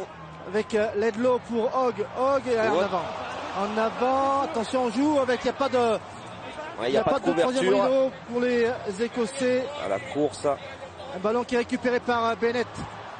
On n'est pas revenu à l'en avant tout à l'heure. Non, l'avantage était terminé. Il y a eu un gain suffisamment... de terrain du côté des Italiens. Ledlow avec un ballon pour Stuart Hogg qui cherche. Hogg qui court de manière latérale et qui est mis au sol par Aguero. Un petit peu individualiste sur des coups. Hogg il met pas forcément son équipe dans le sens de l'avancée. Et là, Horn est obligé de se débarrasser du ballon sans pression pour McLean. Et McLean qui rend le ballon à Horn en 2 temps. Cette fois-ci, il est dans les 22 mètres. Il va pouvoir trouver la touche. Ce sera une petite touche, mais ce sera quand même une touche. Et oui, mais ça c'est avantage à l'équipe d'Italie dans ce gagne-terrain. Peter Horn qui a fait des bonnes choses depuis le début du match a concédé la touche. Romain Poit a mis les petites moufles pour protéger ses doigts. Il y a vraiment un bon coup à jouer pour les Italiens qui ont subi en début de première mi-temps avec un 10-0, mais qui ne se sont pas affolés, qui sont revenus avec leur point fort, le jeu d'avant, et puis ensuite une grosse pression, une grosse présence défensive. Et les Écossais qui, même s'ils ont l'impression un peu plus de franchir, mais ils le font loin des lignes, et puis surtout, ça manque d'altruisme au niveau des trois quarts écossais, qui jouent un petit peu chacun pour soi, qui ne s'adaptent pas aux propositions données par les soutiens qui accourent régulièrement lorsqu'il y a eu des franchissements. Il y a eu beaucoup plus de franchissements du côté des Écossais que des Italiens. Et pour l'instant, eh bien, après 5 minutes, ce sont les Italiens qui sont dans les meilleures situations, même si là, ils doivent changer le demi d'ouverture. Allez, Emona qui sort, et c'est Tommaso Allan qui rentre, né en Écosse, qui a choisi la nationalité italienne en 2013. Donc forcément, c'est un match particulier pour ce garçon que vous découvrez. Les Italiens qui ont gagné le ballon, puisque Red Pass avait cafouillé le ballon volé sur le premier lancer de Ghiraldini, et les Italiens qui s'organisent sur un ballon porté. Attention, il va falloir l'utiliser. On a annoncé que le Maul s'était arrêté une première fois. Là, ça reprend l'avancée. Et on avance du côté italien dans les 22 mètres écossais. Avec des Italiens toujours efficaces sur ces ballons portés. On passe par le sol. Cowan a mis les mains sur le ballon. Il va pas être récompensé. Il me semblait que Cowan n'était pas forcément rentré par le cœur de ce Maul, qu'il était venu un petit peu sur le côté. Monsieur Clancy en a jugé autrement. Et ça sera donc une mêlée rendue à l'équipe d'Écosse, puisque ce Maul a été improductif. On voit Mathias Aguero, né en Argentine, qui est passé par l'Angleterre. Il a évolué plusieurs saisons au Saracens. Il alterne avec De Marchi au sein de cette première ligne italienne. Mais ce qui est intéressant dans cette équipe d'Italie, Jérôme, c'est que cette volonté de se faire des passes, d'arriver à jouer pour décomplexer les joueurs. C'est un travail de Jacques Brunel, Jean-Pierrot Descarli, Philippe Béraud. Pour l'instant, ils sont quand même en train de bien les prendre devant, et c'est ce qu'il faut faire aussi sur ces ballons portés et sur toutes les phases de rencontre. Même si M. Clancy a quelques soucis depuis le début de la partie sur les entames de mêlée. Par la Rosford. Voilà. Maintenant, il va falloir que les joueurs prennent leurs responsabilités. Dickinson, Ford, Murray, face à Chistolini, Ghiraldini et Aguero.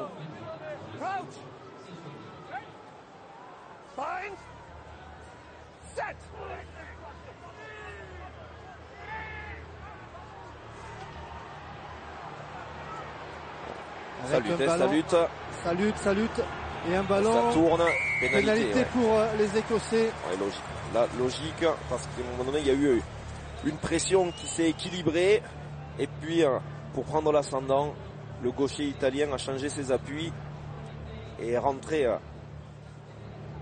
ses épaules vers les talonneurs, vers le talonneur écossais, ce qui a amené la mêlée complètement à tourner. Et on a entendu, il y a des interviews cette semaine, notamment de Sean Lamond, qui disait: il y en a marre d'être de vaillants perdants. Ils veulent gagner ce match pour confirmer les progrès entrevus notamment dans la tournée du mois de novembre. On revoit cette mêlée, c'est vrai qu'à gauche, ça a perdu les appuis, et puis là par contre on a changé du coup les appuis en se relevant, et on est complètement de travers pour venir pousser sur Ford et Murray. Rien à dire sur la pénalité accordée par Monsieur Clancy. Allez, Rosford pour le lancer. Un petit point d'écart entre les deux équipes. Fond de touche avec Johnny Gray qui a pris ce ballon. Cowan, Harley. Ouh, le plaquage de Favaro sur Harley. Favaro. Et un ballon récupéré par Ledlow avec Lamont. Ouais, là aussi, bonne pression, bon retour de Biaggi. Ledlow par-dessus. Intéressant ce petit coup de pied. McLean qui sort de ses 22 mètres et qui renvoie le ballon dans le camp écossais. Peter Orr, milieu de terrain sans danger, avec Hogg. Sans danger par contre, il ne pouvait pas l'avoir ailleurs que celui-là. Et bonne relâche. Ah, ils se sont gênés. C'est Hartley qui a gêné la passe. Et en situation, Bennett essaye de se remettre sur ses appuis. Il y a des fautes du côté écossais. Horn qui a donné avec Dunbar. Dunbar par le sol, ballon libéré, Ledlow. On joue dans le camp écossais depuis le début de la deuxième mi-temps. Cowan avec un ballon qu'on essaie d'arracher. Ils ne se sont pas mis la faute, les Italiens. Ledlow, Horn pour Hogg à l'extérieur pour Bennett qui met les cannes, qui rafute, Tommaso Allan, repris par Venditti. Quel raffut là de Bennett. Ledlow avec Horn, milieu de terrain. Attention, si ça joue au pied. Lamont, Harley. Alors c'est bon, McLean s'est replacé, mais s'il y avait eu un coup de pied croisé, il n'y avait plus du tout de couverture du côté des joueurs italiens. Beatty qui s'est couché. Ledlow, Rosford qui garde ce ballon. On essaie de lui arracher avec Venditti qui est solide. Il n'y est pas parvenu. Il faut qu'il lâche, Venditti, il faut qu'il lâche. Oh, et le mot avait été annoncé. Autant pour moi, le mot avait été annoncé par monsieur Clancy. À partir de là, Venditti avait tout intérêt à rester collé au ballon pour éviter que le ballon ne puisse sortir. Et donc, mot improductif, comme précédemment en faveur des Écossais. Cette fois-ci, c'est en faveur des Italiens. Et récupérons donc le ballon sur mêlée avec ce plaquage. Tout était parti de ce plaquage offensif. Mon nom est Simone Favaro. Favaro qui avait donné le ton et qui avait gêné. Et là, même si Bennett avait parfaitement rafuté Alan, Venditti s'était bien accroché pour ne pas se faire distancer par le 3/4 centre écossais. Rob Harley, titulaire de cette équipe d'Écosse, qui a joué les 7 derniers matchs comme titulaire en équipe d'Écosse. Lui qui est un joueur de Glasgow. Il y a 10 joueurs de Glasgow dans cette équipe, dont Mark Bennett, auteur du premier essai. C'est ça qui est surprenant, Laurent. C'est-à-dire qu'ils ont l'habitude de jouer ensemble, même si c'est vrai qu'Horn d'habitude joue plutôt au centre, puisque c'est Finn Russell ou Ware qui joue à l'ouverture. Mais on sent malgré tout que ça manque de lien sur les transmissions au niveau de la ligne de 3/4. Et ce qui ne permet pas aux Écossais d'aller au bout de leurs actions et de pouvoir faire correctement, finaliser correctement leur franchissement. Allez, que le ballon qui est italien, on le garde dans les pieds de Parissé, ça a tourné. Où est le ballon? C'est Minto, comme un footballeur avec la vitesse de Gori. Hogg, changement de direction. Là, il s'en sort bien, maintenant il faut trouver les solutions collectives. Avec un ballon pour les Écossais. Bennett, ballon récupéré par Gori qui cherche la passe avec une Chistera. Qu'est-ce qu'ils ont avec les Chistera, les Italiens? Favaro. Ouais, il y en a en avant. Donc ça ne sera pas profitable et on revient à premier en avant écossais. Difficile, hein, les mêlées pour monsieur Clancy. Il semble qu'elle avait quand même tourné un petit peu de plus de 90 degrés et donc aurait dû être refaite. Et là, par contre, très bonne sortie de pression de la part de Hogg. Et puis derrière, et là, effectivement, eh bien, la transmission, la bonne défense de Byzantine qui vient couper la course de Bennett pour éviter la transmission à Seymour. Et Watson qui rentre à la place de Beatty. On va voir si c'est Cowan, a priori, qui devrait se retrouver troisième centre. On va regarder ça.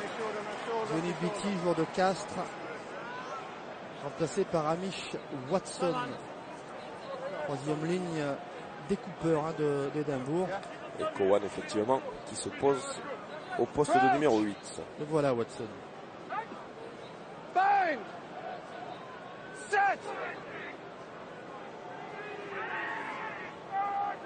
On fait l'effort avec Kistolini qui confirme le bien qu'on pensait de lui. Ils avancent les Italiens sur la mêlée. Ah, ça tient. Ils avancent. Est-ce que ça, ils vont... Pénalité pour l'Italie. Et Jérôme, voilà l'opportunité offerte à cette équipe d'Italie de prendre l'avantage pour la première fois du match. Tommaso Alan, on vous le disait, né en Écosse, qui a choisi en 2013 la nationalité italienne. Tommaso Alan, environ 35 mètres, 38 mètres face au poteau.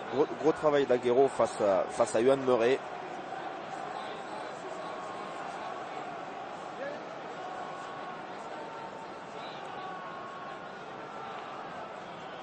Le voilà, Tommaso Alan pour donner l'avantage à l'équipe d'Italie pour la première fois du match. L'Italie qui était très mal partie, a mené 10-0 après 7 minutes de jeu. L'Italie a inscrit 2 essais en première mi-temps. L'Italie est menée depuis la mi-temps 16-15.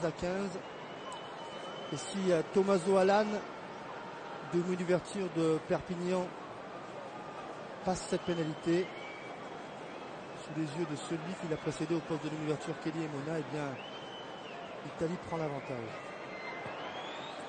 Alan.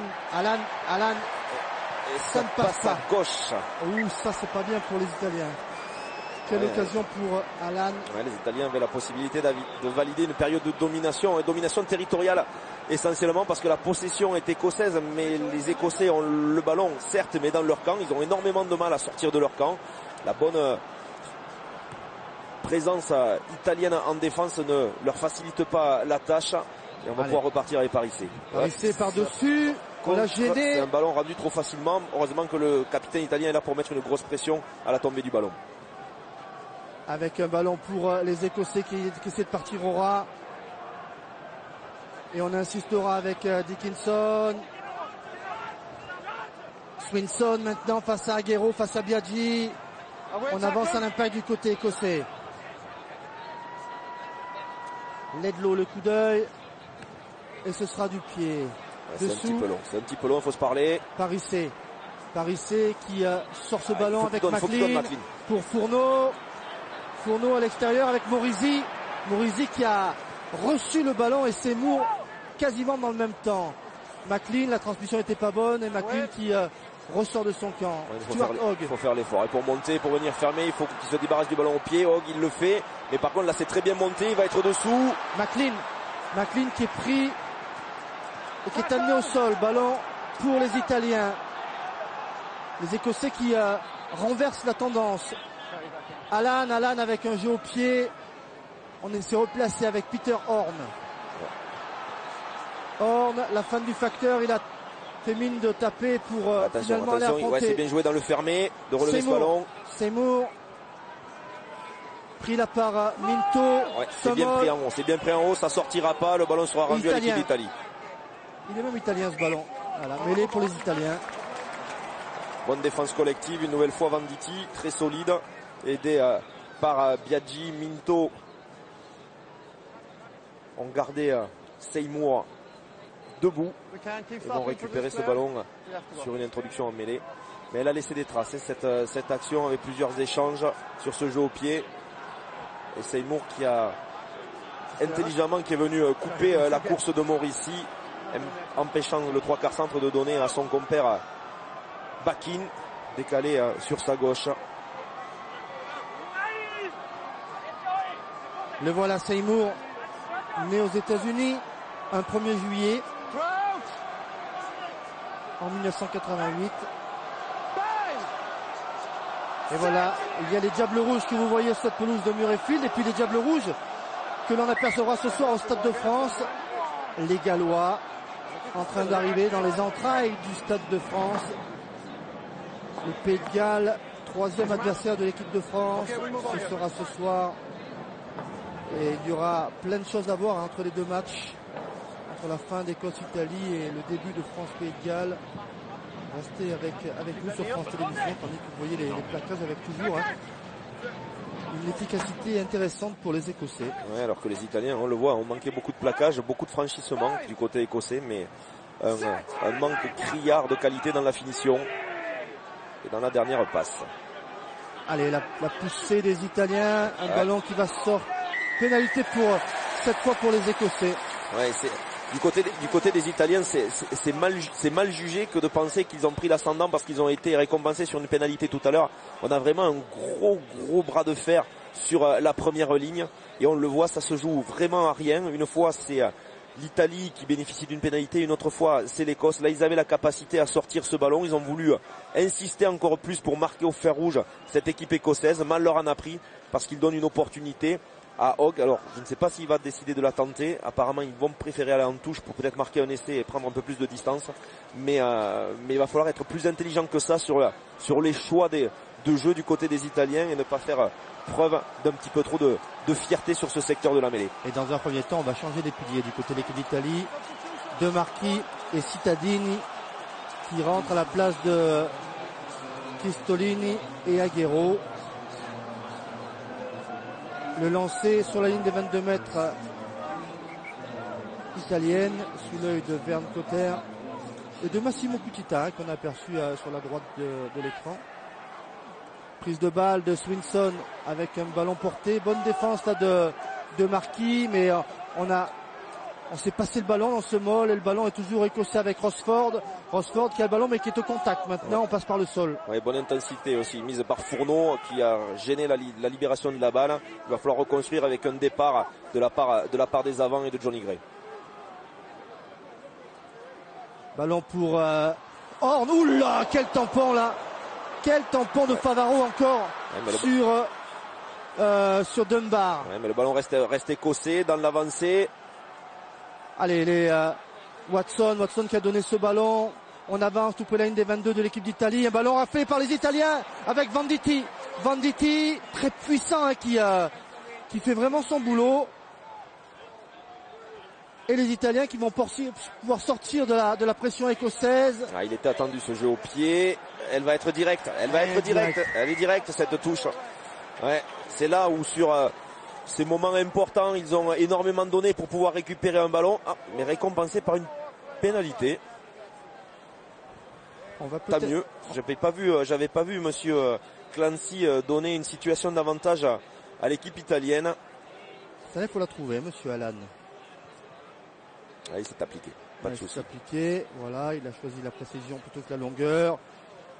On va revoir le plaquage. Ouais, c'est Allan en fait. Non, c'est Favaro. C'est Favaro qui le bloque. Allan lui est au-dessus. Ah oui, voilà. L'impact c'est Favaro. Exactement. Parce que si Allan l'avait pris, il aurait pu être considéré comme un plaquage à l'épaule et être pénalisé. C'est vraiment l'activité du troisième ligne italien Favaro qui. Favaro, profession découpeur. Hein. Allez, le lancer, la prise de balle de Minto, début d'alignement, ballon porté des Italiens. On estime que c'est un moll. Il va falloir sortir ce ballon du côté italien. Il est mis à disposition. Allez, Gori. Gori qui replace tout le monde. Juste pour se faire protéger sur un jeu au pied. Un poids court le jeu au pied. Mais il a fait plus de 10 mètres, il n'y a pas de souci pour qu'il soit joué. Avec un ballon récupéré par Seymour. Seymour, il y a des appuis. Ballon récupéré par Johnny Gray. Avec un ballon pour Cowan. Hogg. La longue passe de Hogg, merveilleuse. Ouais, c'est bon. Merveilleuse pour Bennett. Bennett à l'extérieur. Ouais, attention par contre Venditti, il faut qu'il écoute. Il faut qu'il écoute M. Clancy s'il lui parlait. Ledlow avec Peter Horn qui attaque cette ligne de défense italienne et qui avance. Crée l'incertitude à ce demi d'ouverture. Le ballon pour Dunbar. Pénétration féroce du centre écossais. Ledlow, le match qui gagne en intensité maintenant. Ledlow qui s'évade dans l'intervalle. Ballon pour Cowan qui part, ballon libéré pour Ledlow, à nouveau sur ses appuis avec Horn qui allonge la passe pour Hogg, son arrière. Hogg qui porte et qui a trouvé un petit intervalle. Johnny Gray qui a donné pour Cowan face à Minto. Belle intensité dans cette deuxième mi-temps avec Ledlow à nouveau pour Swinson. Pour l'instant, les Italiens ont toujours leur défense bien en place, pas de déséquilibre. Ledlow avec Johnny Gray pour un partenaire, on passe par le sol. Nouvelle passe au contact de Johnny Gray, vraiment très intéressant ce second de ligne. Allez, et on continue la vitesse avec le ballon pour l'essai en avant de Hogg qui allait marquer son troisième essai. Non, en avant. Ah, le stade était debout. Le stade était debout. Regardez la preuve. Alors, rien à dire sur la passe en avant entre Lamont et Hogg. Mais on revoit. Elle est en avant. La fin de cette action. Il y avait en avant, mais en tous les cas, quel mouvement des Écossais, avec toujours le soutien qui rentre. Et puis surtout, sur cette longue phase, il y a eu du jeu, bien sûr. On est passé par le sol, mais très souvent, on a réussi à rester debout avec des passes au contact. Et dans ce jeu de relais, ce qui est surprenant, c'est qu'il y avait systématiquement le second de ligne Johnny Gray avec une activité très importante. Et là, on fait sortir le meilleur plaqueur un petit peu de cette équipe d'Italie, Favaro, pour la puissance de Vunissa. Favaro qui avait peu de temps de jeu, mais qui a parfaitement rempli son contrat. Et entendez, Jérôme, Murrayfield qui chante.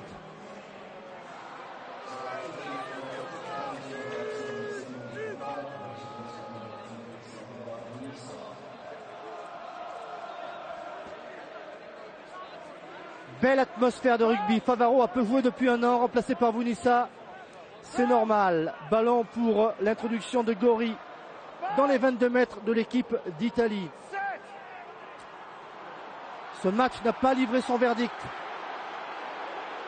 La poussée, tout le stade qui pousse pour sortir ce ballon. Gori qui est pris et qui finalement arrive à faire le maître pour donner le ballon à Parissé. Parissé avec Giraldini. Giraldini face à Harley. Ou Harley qui avait mis les menottes sur le ballon, mais le ballon reste italien, a priori. Ballon de...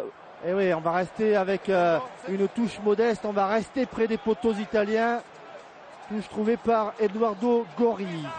Ouais, dur, et pour Giraldini, il y a une grosse pression mise au moment de l'introduction par la première ligne et le pack écossais. Difficile de lever le pied pour le talonneur et pour amener très rapidement le ballon dans les pieds de Sergio Parissé. Vous avez vu les chiffres de possession depuis le début de ce match. Et Rosford avec les Scotland qui monte à Murrayfield. On va attendre parce qu'il y a un joueur italien qui saigne. Alors si on attend, on va faire le jeu. 2 chèques de 10 000 € sont à gagner pendant ce tournoi. Pour cela, répondez à cette question. L'Italie n'a jamais gagné le tournoi Destination. Envoyez directement votre réponse, vrai ou faux, par SMS au 7 21 21, par téléphone au 36 32. Je répète la question, l'Italie n'a jamais gagné le tournoi Destination. Envoyez vrai ou faux, SMS 7 21 21, téléphone 36 32. Le tirage au sort de 2 gagnants sera effectué à l'issue du tournoi Destination 2015. Alors que pendant ce temps, on a revu la pénalité manquée par Alan. Par Tommaso Alan, qui aurait permis effectivement à l'équipe des Azzurri d'être devant de 2 petits points au score. Harley a pris ce ballon. On s'organise sur un ballon porté avec le ballon pour Cowan. Cowan qui a le ballon dans les mains. On essaie de progresser en force. Entendez la foule qui pousse derrière les avances écossais. Bonne défense des Italiens. Attention, et pas se mettre à la faute, pas faire de cadeau à l'équipe écossaise. Et les Écossais qui se passent le ballon et qui continuent à avancer. Ballon maintenant pour Cowan toujours. On passe par le sol dans les 22 mètres de l'équipe d'Italie. Ouais, il va sortir. Avec Ledlow. Ledlow pour Johnny Gray, c'est fait. Johnny Gray qui rentre dans les 22 mètres. Ledlow avec Peter Horn qui a croisé dans les 22 mètres de l'équipe d'Italie. Ledlow qui cherche. Ouh là là. Ouais, ballon pour Horn. Il a retrouvé quelqu'un, ça se passe. Il a retrouvé un petit intervalle. Ledlow pour Johnny Gray en percussion. Ça commence à piquer. On met plus de temps pour se replacer, pour se relever. Allez, avec Ross Ford. Allez, position peut-être de drop de la part de Hogg. Ballon pour Horn qui aime porter le ballon et venir défier la défense. Ledlow qui joue à hauteur pour la percussion de Lamont. Ledlow, même sens. Non, on a croisé avec le petit Stuart Hogg. Avec toujours avec Watson maintenant. Watson dans les 22 mètres de l'équipe d'Italie. Ouais, longue séquence, 10e temps de jeu. Ouais, mais les Italiens sont en place, il n'y a pas de souci. La défense n'est pas déséquilibrée. Swinson sur un pas pour Ford. Ledlow à nouveau sur un joueur lancé, c'est Lamont isolé. Isolé, ballon non récupéré. Ledlow, attention le renversement. Ledlow qui a croisé avec Seymour. 3 Italiens face à lui. Horn qui est venu nettoyer. Ledlow qui joue pour Swinson. Swinson pris un poil haut là par Cittadini. Avec la vitesse maintenant, on attaque cette ligne par Dunbar.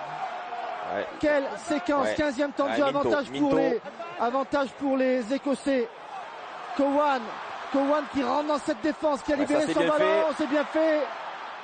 Avec Bennett. Ouais, malheureusement le soutien, c'est Ford qui a mis un genou au sol, qui est cuit complètement. On va sur l'extérieur avec Stuart Hogg. Plaquage de Biaggi et Minto qui essaie de fixer ce ballon. On a passé ce ballon pour Dickinson par le sol. Ouais, si ça et prend en avant. Et on va revenir à la pénalité. Quelle séquence. Grosse séquence, et puis là ça pique. Hein. Là, mais contrairement à ce qu'on pourrait penser, c'est plus les Écossais qui ont les genoux au sol et qui subissent un petit peu le rythme qu'ils essayent d'imposer, que les Italiens qui compensent. Alors parfois ils font des fautes, comme cette fois-ci Minto qui a mis trop de temps à se sortir d'une phase de joueur plaqueur-plaqué, et ce qui va donner sûrement l'occasion à Ledlow, 15 mètres face au poteau, de creuser un écart qui obligera les Italiens à marquer au moins un essai pour passer devant. Et ce seront les premiers points de la mi-temps. Si Red passe cette pénalité, a priori ça devrait se faire, puisque on est à 16-15 en dépit de beaucoup de passes, de beaucoup de mouvements. Il n'y a eu aucun point inscrit dans cette deuxième mi-temps.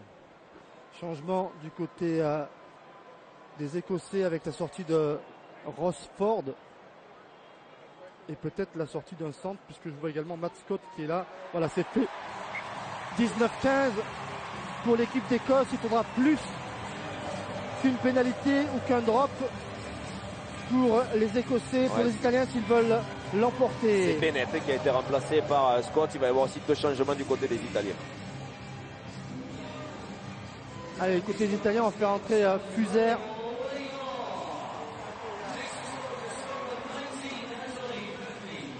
Allez, changement avec Manici qui rentre à la place de Ghiraldini et Fuser qui vient sur le terrain à la place. Qui est sorti du côté italien? Allez, un ballon qui est récupéré par Horn. Horn avec un long jeu au pied. Ballon pour McLean qui a joué rapidement cette touche. Parissé amené au sol, qui libère son ballon. Gori avec la percussion là de Demarquis. On joue même sens avec Alan. Alan pour... ouais, il est vaillant ce Bakin là. On vient protéger. Fourneau en position de relayeur. La passe un poil haute là pour Manici. Allez, prendre le temps, être patient, bien s'appliquer. C'est parti pour du jeu au pied haut. Faut le mettre avec pression. C'est pas mal. Et la pression elle est là, mais on a bien libéré son ballon du côté des Écossais avec Hogg qui est poussé en touche. Tout seul, hein. Qui est poussé en touche. Letson Hodges n'a pas signalé la touche. Ballon pour Ledlow. Ledlow à l'extérieur avec Johnny Gray. Johnny Gray qui a donné pour Horn. Il attaque la ligne, ce demi d'ouverture. Ouais, si ça sort vite de nouveau dans le sens. Ledlow qui a donné pour Matt Scott. Premier ballon du centre d'Édimbourg. Ledlow, le coup d'œil qui va jouer pour Swinson.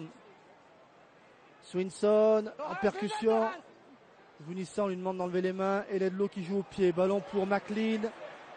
C'est fait. McLean qui évite le premier plaqueur, en l'occurrence Lamont. Et McLean qui remonte ce ballon. Amené au sol par Rob Harley. Gori pour Parissé. Parissé à l'extérieur pour Alan. Alan à l'extérieur. Fourneau. Fourneau qui fait l'effort. Elle est trop longue. C'est l'application. La sautée par contre s'imposait parce qu'on avait vraiment convergé du côté de la défense écossaise vers le second de ligne Fourneau qui avait pris le meilleur sur les défenseurs écossais. Et là on voit, l'aile avait été complètement abandonnée par Seymour. Mais voilà, malheureusement, du côté de Byzantine, on n'avait pas gardé la ligne de touche. On s'était aussi rapproché de son second de ligne qui a eu du mal à ajuster ce ballon. C'est Biaggi qui était sorti remplacé. Et puis là, Venditti a des problèmes au mollet et il est à son tour remplacé par Bisseni. Bisseni qui avait été intéressant lorsqu'il était rentré la semaine dernière, il y a 15 jours, en Écosse. Ford qui est sorti, remplacé par Fraser Brown. Swinson également sorti, remplacé par Toulis, deuxième ligne d'Édimbourg, qu'on a vu très bon à Lyon lors du match Lyon-Édimbourg qu'on suivait sur France 4. D'ailleurs, rendez-vous à vous donner pour France 4, quart de finale du Challenge européen. Ce sera le week-end du 4-5 avril. Et le dimanche soir, eh bien, vers 18h, il y aura un quart de finale entre les London Irish et Édimbourg sur France 4. Vous voyez, Ben Toulis, c'est le monsieur barbu, à côté de Johnny Gray. Les 10 dernières minutes de ce match palpitant entre l'Écosse en rouge et l'Italie. Avec une mêlée italienne là, qui qui tient, qui avance même, qui avance. Ça y est, qui là, avance, cette fois-ci, l'ascendant est pris. Qui avance. Est-ce qu'ils vont aller au bout? Ça se relève avance, sous la pression, comme dit avance. Monsieur Clancy. Et pénalité pour l'équipe d'Italie. Logique, hein, puisque avant de se relever, la mêlée écossaise dans un premier temps subit, et ensuite elle s'est relevée. Alors là, on va taper en touche et derrière, ça pourrait faire un petit molle des familles. Voilà. Alan, le voilà. Tandis qu'on annonce les changements dont on vous a parlé, qui trouve la touche dans les 22 mètres de l'équipe d'Écosse. L'une des balles de match pour cette équipe d'Italie, avec le lancer à suivre pour Manici. Ce sera son premier lancer, hein. Il a remplacé tout à l'heure Giraldini. C'est lui au premier plan qui vient récupérer le ballon. Alors est-ce qu'on va assurer avec un lancer en premier sauteur comme ça avait été fait précédemment pour faciliter cette première action du talonneur? Non, on a choisi le deuxième bloc. Fourneau qui a pris ce ballon, la pression écossaise, on s'est dégagé de la pression mais on est parti pas au sol. On va extraire ce ballon, Manici qui a les mains sur le ballon. Allez, on reconstitue un bloc d'avant pour refaire un point de fixation. Fourneau. Il essaye de rester debout, c'est bien pour reconstituer un maul. Maintenant il faut éloigner le ballon de la zone, c'est bien fait, bien formé ce maul. Allez, il faut garder l'avancée. Là il y a un joueur écossais qui essaye d'amener tout le monde au sol, monsieur Clancy ne dit rien. On revient sur le côté, ça y est, il signale la faute écossaise. Pénalité pour les Italiens qui sont en train de me concasser des Écossais devant. C'est du sérieux. Allez, de nouveau, s'appliquer. Et Thomas O'Hallan, trouver cette touche. Et Jérôme, la pénalité ratée tout à l'heure fait qu'on est obligé d'aller chercher la touche. Il faut marquer un essai pour prendre les devants du côté italien. Allez, s'appliquer. Est-ce que l'équipe d'Écosse, qui jusqu'à présent près de sa ligne, n'est jamais montée au saut pour contrer, mais a toujours essayé de déstructurer le môle italien qui allait se mettre en place? Est-ce qu'ils vont changer de stratégie sur cette défense de touche? Ou est-ce qu'ils vont se préparer à pousser de suite? Jérôme, la parole est au stade. La parole est au stade qui pousse. La prise de balle de Fourneau qui met le ballon derrière avec Vunissa. Ouais, c'est bien fait, il faut le qu'il reste ballon est debout. Derrière, on avance. Allez, attention, il y a des Italiens. De la ligne, il y a Cowan qui défend, les Italiens sont là. Très bonne défense de Cowan, il ne pourra pas accorder l'essai. Le ballon va revenir ou alors ce sera une mêlée. Voilà, mêlée à 5 pour les Italiens, mais les Italiens pas mal en mêlée. Hein. On est sur la dernière mêlée, ils ont été d'une pénalité. Attention, c'est vrai que le coaching aussi fait qu'il semble que l'équipe italienne prend un ascendant sur cette phase de jeu. À noter la bonne défense de Cowan une nouvelle fois qui a été très actif sur cette rencontre. Dans la famille des pénibles, Cowan est un pénible, mais pénible au rugby, on rappelle, c'est une grande qualité.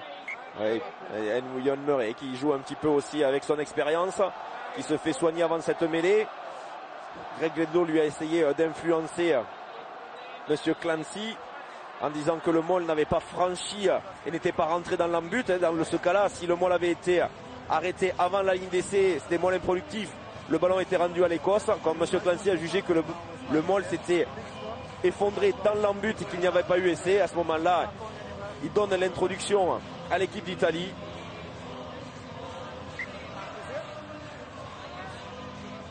Les Italiens qui ont perdu un ballon sur leur introduction depuis le début du match. Et peu de mêlées au final sur ce match, simplement 10 mêlées. Allez, l'introduction pour Gori, 5 mètres de la ligne écossaise. Ça pousse à Murrayfield. Gori pour l'introduction avec une mêlée italienne qui pousse et qui avance. Ils ont pris l'ascendant. Les Italiens qui ont pris l'ascendant. Ils ont pris, ça se relève une nouvelle fois. Normalement, c'est la même chose que tout à l'heure, mais là, cette fois-ci, monsieur Clancy va juger qu'il n'y a pas eu dans un premier temps une avancée italienne et que du coup, l'équipe écossaise s'est redressée. Il juge que c'est sous la pression des deux pas que ça s'est relevé immédiatement. Les images ne donnaient pas forcément cette idée-là. Allez, on coach devant. 11 victoires, un match nul, 67 défaites. C'est le bilan italien depuis l'an 2000, depuis l'arrivée de l'Italie dans le tournoi, tandis que Geoff Cross et Sam Hidalgo Klein rentrent du côté écossais. Les Italiens pour aller chercher une 12e victoire dans le tournoi. Mais pour cela, il faut marquer un essai. Méfiance, et méfiance sur la rentrée de Hidalgo Klein. Ouais, de Cross surtout Et de aussi, Cross aussi, ouais. à droite, alors qu'il commence à pleuvoir sur Murrayfield. Vous voyez, on a vu Vern Cotter avec Duncan Hodge et Massimo Cucita en charge de cette équipe d'Écosse. Allez. Ouais, ça bouge pas, ça bouge pas, il n'arrive pas à talonner. Manichi, là pour l'instant le ballon il reste dans le couloir, et vous le voyez. On a pris l'ascendant du côté italien. Ça y est. On a pris l'ascendant du côté italien. On a pris l'ascendant du côté italien. Ça s'effondre du côté des Écossais. Ah, il faut reprendre à nouveau, il y a des pénalité. chances. Je pense qu'il faudra plus de 2 pénalités à Monsieur Clancy pour accorder un essai de pénalité. Et pour les puristes en mêlée, là par c'est contre merveilleux. il y a un gros combat. Il y a un énorme combat. Et vraiment chapeau aux 2 premières lignes, aux 2 paquets d'avant. Attention par contre qu'il n'y ait pas un souci du côté de Cittadini. Ouais. Mais quelle épreuve de force. Incroyable. Avec ce ballon qui est resté très longtemps. Là même si on voit à la fin de l'action avec l'ascendant pris par les Italiens. Mais ce ballon qui est resté au milieu des 2 premières lignes avec l'incapacité de Manichi à le talonner. Et puis une nouvelle poussée italienne qui a réussi à faire céder quelques centimètres aux Écossais.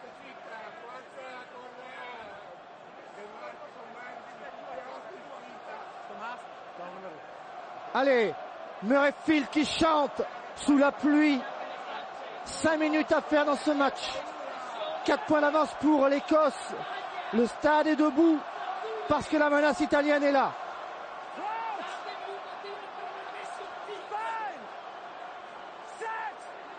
Voilà. Non, ça ne pourra pas se jouer. Il n'y a pas de faute. Juste un problème de liaison des 2.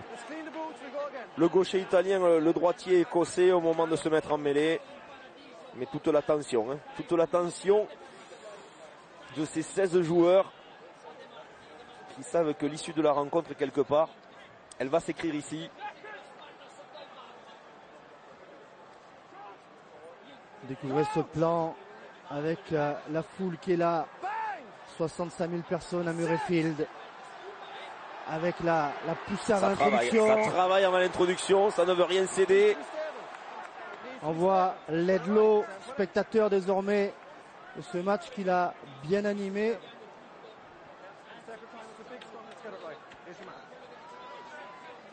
Ledlow, auteur de 14 points cet après-midi.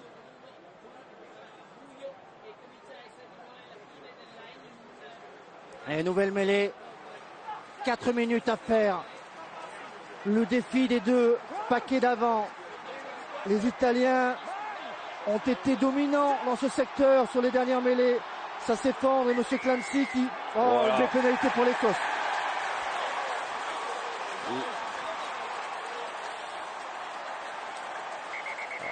Ça s'embrouille un peu, on pouvait s'y attendre. Et M. Clancy s'en sort bien, puisque ça lui évitera d'arbitrer la mêlée qui aurait dû se jouer.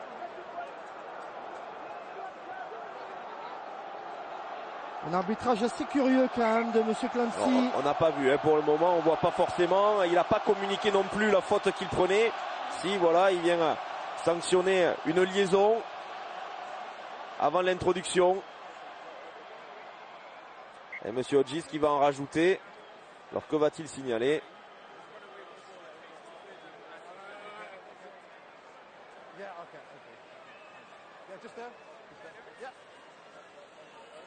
Allez, les Écossais avec Peter Horn qui tape et qui trouve pas la touche. Il trouve pas la touche. McLean et les Italiens qui vont revenir avec Vunissa. Vunissa qui vient défier, gros plaquage là de Watson. Ouais. Hop. On va revenir à une pénalité. Ouais, il a raison. Il a raison Parissé sur revenir dans le camp des Écossais sous la pluie de Murrayfield. Grosse fin de match. Après des Italiens. McLean qui va essayer de trouver la touche. Surprenant par contre qu'ils viennent la chercher de ce côté-là. C'est vrai que alors le vent est tombé. La touche est trouvée. Ça sera en dehors des 22 mètres écossais. Allez, les Écossais qui doivent marquer un essai. On va revoir là. Il aurait très bien pu mettre d'un côté comme de l'autre, parce que la liaison du gaucher écossais est au niveau de sous la poitrine du joueur italien. Donc il aurait très bien pu dire que le joueur écossais avait tiré le joueur italien vers le bas pour lui faire perdre ses appuis. Et le joueur italien avait effectivement perdu ses appuis, mais ne serait-ce pas à cause justement de la liaison des Écossais. Fourneau a pris ce ballon. Ballon porté des Italiens qui avance. Attention de ne pas venir se faire projeter en touche. Pénalité. Et carton. Alors, et carton pour Toulis. Le 19 Toulis, carton jaune. Et les Italiens qui vont choisir la touche. Et il y a 15 contre 14.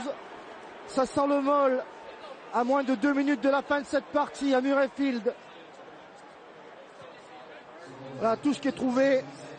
Allez, à 6 mètres de la ligne d'en but écossaise.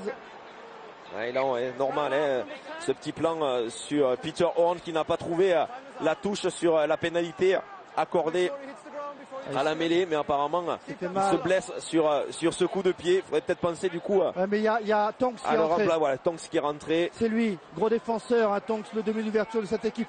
Ballon récupéré dans les airs par Fourneau. Ballon porté des Italiens. 1 minute 30 à faire. Tous les Italiens qui viennent dans ce molle. On va pousser, les 3 quarts sont là. Être patient. Pour essayer d'aller à la ligne.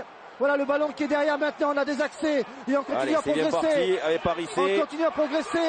On continue à progresser. L'Italie a un petit mètre. On est rentré sur le côté. Écossaise. Il y aura une nouvelle faute écossaise. On est rentré sur le côté, monsieur Clancy n'a rien signalé. Là, même s'il demande aux Écossais de lâcher le ballon, tout est à reconstruire pour l'Italie. Allez, avec un ballon pour Gori. Gori qui va rejouer avec des avants au pré. Qui essaye de renouveau refaire un molle. Avec Cittadini, on met les mains sur le ballon. Watson qui est là, qui était un petit peu au milieu. Minto qui ramasse ce ballon. Attention, pas se précipiter. Il s'est précipité, Minto. Faut pas donner l'occasion à se faire pénaliser trop facilement. Gori au pré avec Vunissa. Vunissa qui se tourne en essai, c'est Manici. Ouais, c'est bon, le molle est reconstitué pour les Italiens. Maintenant, il faut avancer. On avance du côté de l'Italie. Ouais, qui va derrière la ligne ou pas? Oui, il y a cette pénalité. Et cette pénalité, c'est normal. C'est normal. Sans cette faute, il y aurait eu automatiquement essai. C'est normal qu'il y ait cette pénalité. Au bord du terrain, le staff technique, c'est de la folie du côté des Italiens.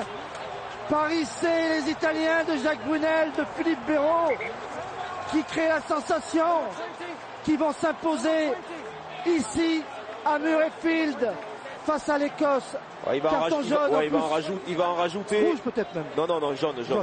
On peut pas mettre un rouge sur. 20.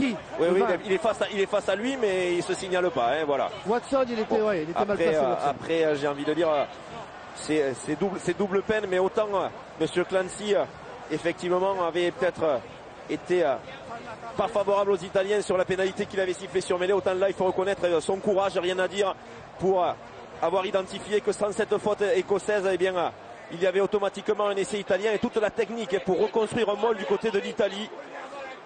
Autour de Vunissa. 6e essai à l'extérieur des Italiens quand même en 2 matchs. Sous les poteaux. Alors, ça passe. 22-19. 12e victoire de l'histoire du tournoi pour l'équipe d'Italie. La joie de Paris C, de McLean parle d'elle-même. Il s'est passé quelque chose de formidable ici. Les Écossais ont livré un bon match. Ils ont eu la chance de gagner. Ils ont mené 10-0. Mais les Italiens n'ont pas